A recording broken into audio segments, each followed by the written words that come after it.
आज का हमारा टॉपिक होगा base load and peak load plants. तो बेस लोड और पीक लोड पावर प्लांट्स क्या होते हैं, इनके बारे में हम समझते हैं। तो सपोज़ कीजिएगा ये कुछ किलोवाट जनरेशन है पावर प्लांट्स का, और ये कुछ टाइम है।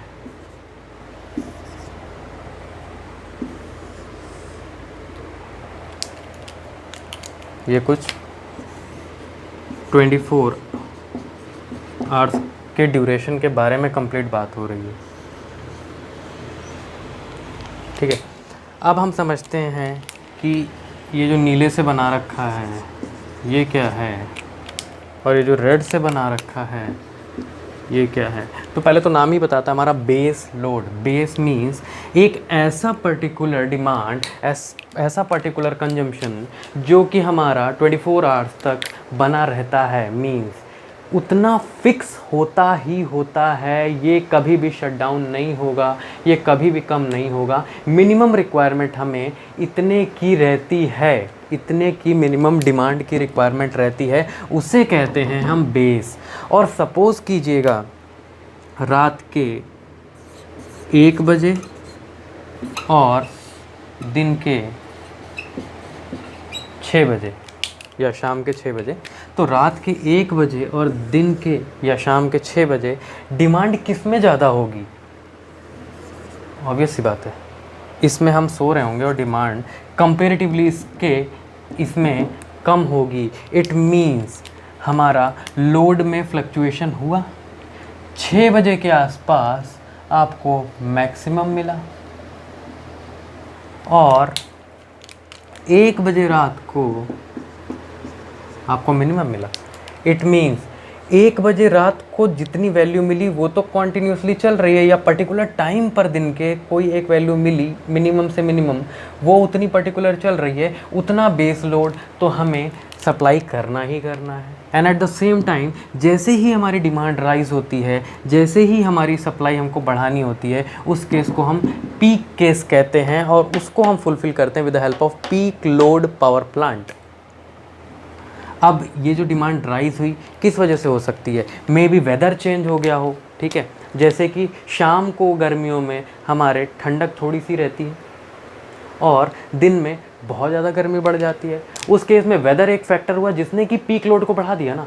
बेस लोड तो ये नॉर्मली हमारा चल रहा था किसी भी वेदर में, बट गर्मियों में ये 6 बजे का टाइम या 3 बजे का टाइम ये काफ़ी पीक पर पहुंच गया, क्योंकि गर्मी बहुत है, हमको कूलर फैंस चलाने हैं और ठंडक पहुंचाने के लिए और भी इक्विपमेंट्स का इस्तेमाल करना है, डिवाइसेस का। तो उस केस में ये पीक पर पहुंच गया।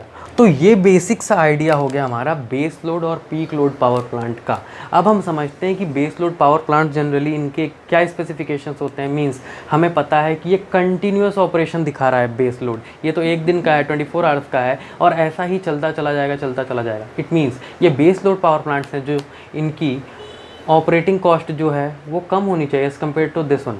ठीक है, ऑपरेटिंग कॉस्ट इनकी कम होनी चाहिए। मीन्स इनका एनर्जी जनरेशन की कॉस्ट मिनिमम से मिनिमम होनी चाहिए, और कैपिटल इसमें हमको ज़्यादा लगा करके चलना पड़ेगा। मीन्स इनिशियल इन्वेस्टमेंट इसमें ज़्यादा करना पड़ेगा। क्यों? क्योंकि हर समय चल रहे हैं ना, ये वाले तो आपके थोड़े से टाइम के लिए चल रहे हैं, तो इसका मेंटेनेंस आप कर सकते हो जब ये बंद होंगे। बट ये वाले क्योंकि कंटिन्यूस ऑपरेशन में है, इसको इनिशियल इन्वेस्टमेंट आपको ज़्यादा देना पड़ेगा, इसमें पैसा आपको ज़्यादा खर्च करना पड़ेगा इनिशियली, जिससे कि ये लॉन्ग लास्टिंग रहें, हमेशा चलते रहें।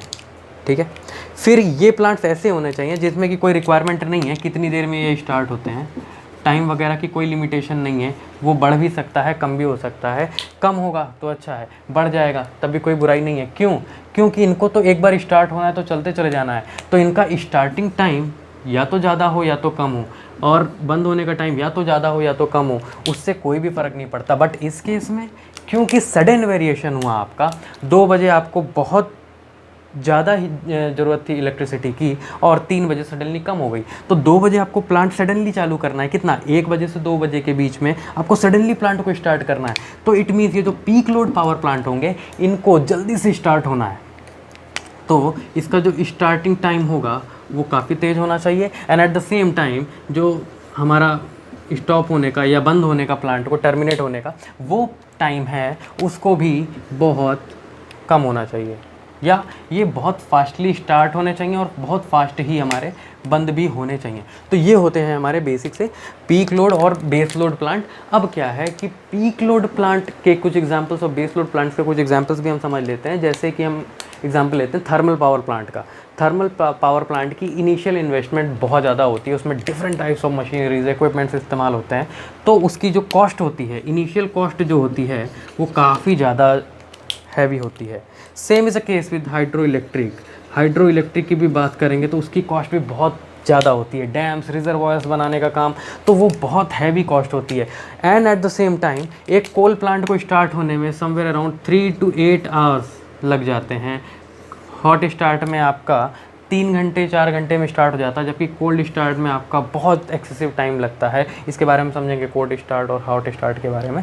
अभी के लिए इतना समझ लेते हैं कि कोल प्लांट को स्टार्ट होने में बहुत टाइम लग जाता है। ऐसे समझ सके इतनी सारी मशीनरीज होती हैं, पूरे प्लांट को लाइट अप होने के लिए ज़्यादा टाइम लगेगा।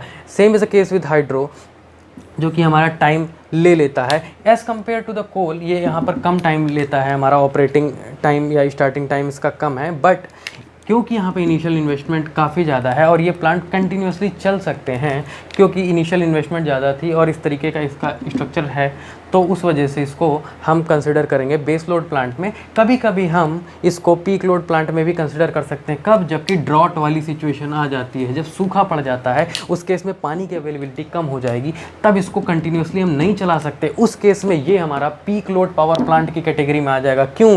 क्योंकि जब भी पानी की थोड़ी सी हमारी अवेलेबिलिटी है या रिवर से जिस रिजर्वॉयर में भरने के लिए पानी हम ले रहे हैं उसमें अगर पानी कम है तो इसको हम as a peak load power plant use करेंगे।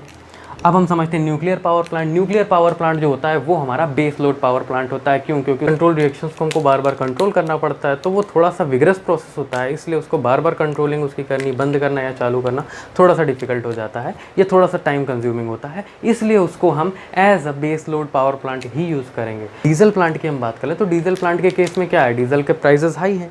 अब प्राइस हाई है, इट मीन्स उसको ऑपरेटिंग कॉस्ट भी उसकी ज़्यादा होगी, बट हमने देखा होगा कार्स वगैरह और डीजल जनरेटर्स जो होते हैं वो तुरंत स्टार्ट हो जाते हैं। इट मीन्स अगर बड़ा सिस्टम भी है तो इनके कंपैरिजन में, मीन्स थर्मल और हाइड्रो के कंपैरिजन में तो और तेज से ना स्टार्ट हो जाएगा, जल्दी से स्टार्ट हो जाएगा। और जल्दी से स्टार्ट हो जाएगा वही चीज़ तो हमें चाहिए। क्यों? क्योंकि ये जो फ्लक्चुएटिंग डिमांड है, ये जो बढ़ रही है डिमांड, हर पॉइंट पे किसी भी पॉइंट पे कुछ भी मिल जा रही है हमें जो कि बेस लोड से ऊपर है, ये फ्लक्चुएटिंग डिमांड है। इसके लिए हमें जल्दी से ऑन करना है या जल्दी से ऑफ करना है किसी पर्टिकुलर पावर प्लांट या सिस्टम को, तो इसके केस में हम डीजल पावर प्लांट इस्तेमाल कर सकते हैं। अब हम किसी हाइड्रो का इस्तेमाल या थर्मल का इस्तेमाल, मीन्स स्टीम बेस्ड का इस्तेमाल या हमारे डीजल का इस्तेमाल, ये पर्टिकुलर प्लेस पे डिमांड के अकॉर्डिंग बेस लोड या पीक लोड के केस में कर सकते हैं। बट जनरली हमारे थर्मल प्लांट्स हो गए, न्यूक्लियर प्लांट्स हो गए, हाइड्रो प्लांट्स हो गए, इनका इस्तेमाल हम as a base load power plant ज़्यादा करना पसंद करते हैं। क्यों? क्योंकि इनकी ऑपरेटिंग कॉस्ट हाई हो गई and at the same time इनका स्टार्टिंग टाइम बहुत ज़्यादा है,